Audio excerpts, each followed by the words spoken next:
Good morning, everybody. Please be seated.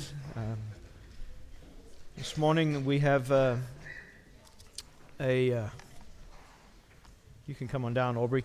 So Aubree is coming to share with us her testimony, and I know that you've seen Aubree before, and I know that she stood here before, and she's busy doing different things within the church. But we wanted you to hear how God had been working in her life, and so she. Initially reluctantly agreed, but is not reluctant anymore because she's quite happy to be here and to share with you all what God is doing.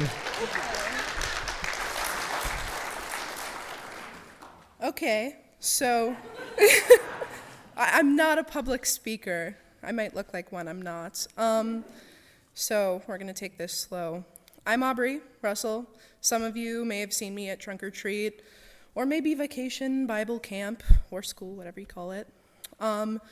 This summer, I had the chance to share my testimony with just a few of the people here at Grace. And now I've been asked to share my testimony with all of you, which is okay, because we're doing great. Growing up, I'm just going to share some backstory. Growing up, my life was filled with a lot of loss and trauma. My dad drank a lot, all of my childhood, which created a pool of issues. And almost every year, I lost someone close to me, from close relatives to grandparents to even a friend my age. Death seemed to follow me. I became a very anxious child, and because of all of this, so my prayers usually sounded like, "Dear God, please don't let any more of my family die. Amen." By the time I was entering high school, I was hoping for a fresh start. The first 6 or 7 months were okay. I was picked on by my classmates from time to time, but who wasn't? Then my grandma passed away. It was relatively sudden and turned my world upside down. My grades slipped, and when I was 15, I started hanging out with people I'd call my friends for the next 2 or 3 years. These friends were almost only interested in my company if I was high or making bad decisions, and usually it was both. I found myself depressed, anxious, and beyond tired.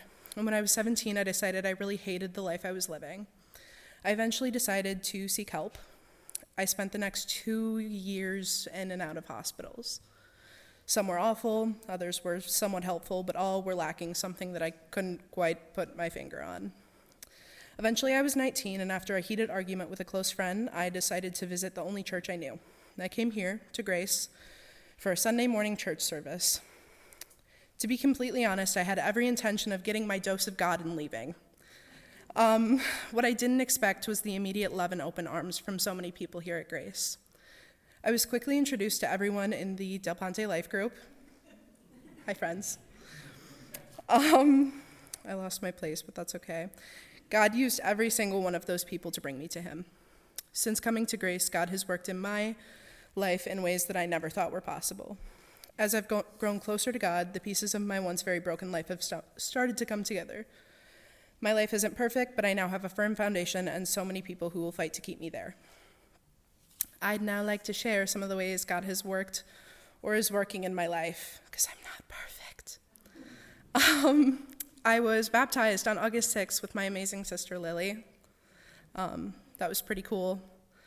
God brought me amazing friends and a loving community. Which is such a big part of all of this. God brought me to VBC and Trunk or Treat.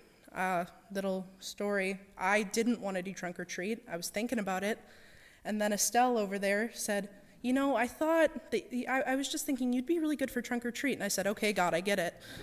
And I'm now capable of handling challenges thrown my way because I'm able to give my worries and frustrations to God. I also quit vaping in February, which wouldn't have been possible without God. God has and continues to ease my mental and physical health struggles, and I've been able to stop all daily medications and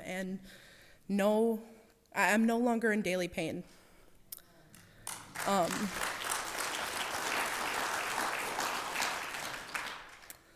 Finally, I want to say this. I was always a believer. I didn't doubt God as a kid, but only now am I a follower. And I think that that's important to hear. I didn't want my life, but God did, and he gives me purpose even on my worst days. Thank you.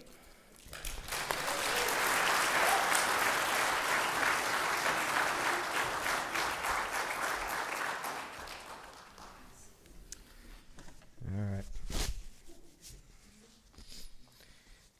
So I'll add to Aubree's story that some of you probably knew Aubree when she was very little, right? Yeah, because she first came here with Andy Ellefson. Oh, okay, yep. So that is Andy's granddaughter, and so when she first came, she was right back there where Chuck and Roxanne are sitting right now, which is where, as far as I knew Andy, and I only knew him for a short while, that's where he would sit. And so there she was. And but it's awesome to see what God is doing. We so often take it for granted that He's really not doing that much, because we seem to think that there needs to be something like majorly spectacular. And yet it is majorly spectacular when He takes the brokenness of our lives and transforms them through His holiness and makes us whole through that. And so we get to celebrate it. And the reason why we asked Aubree to share was she shared it at her baptism. She shared that testimony with a little bit more detail than that. And you can ask her if you really want more detail. But she shared it at the baptism, and it was the overwhelming consensus that as the people of grace and the family of grace, we need to know what God's doing in the midst of the family. So we asked her to do it, and she agreed. So it was great. Thank you. It was awesome.